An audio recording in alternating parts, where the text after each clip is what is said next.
तो बढ़ के बना रहे तो अगर फैसला के करते कुटुम नाता करती ना हम बढ़ के बना रही हैं। तो दू कड़ी हमर तो निकल लेना पहले न पहले तो निकलबे हमरा करे। लगा दू कड़ी हमरे ओने जाओ। तो जब तक कर कुटुम फैसला नहीं करता तब तक बंद कर ही बनबे। बंद उन कुछ नहीं होता, काल मरा रहे तो तुमको बस ये होता हो, बंद नहीं होता, काम करते रहो, करते सुमन, कोई दिक्कत नहीं होता, हमें जाइए। काल मर रहा है। हाँ काल मरा रहे तो बनवा नहीं बन पड़ते। जो बंद नहीं की होते ही तो काम रोका घर प्रेम निकल लेना काम रोके आप तक कहबो मौसी का बेटा तो लड़ाई करिए अपने घर में लड़ाई करिए रे। लड़ाई कर चल खुंडी करवा के पतो नहीं चलता।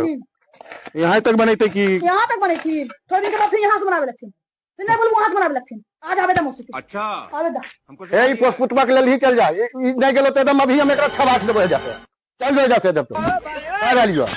वो कैसे जान ले कि दू कड़िए नहीं निकल तो हले नहीं है। हम तो से पहले जन्म ले है, आप पूछे तू कैसे जान ले, जब तू नहीं जाने तू कैसे जान गेलो। वही कहानी हो। हाँ हम ही कह लिया, तू चुपचाप खोआ घर में रह स्थिर से। तो इतने तक बना ही है।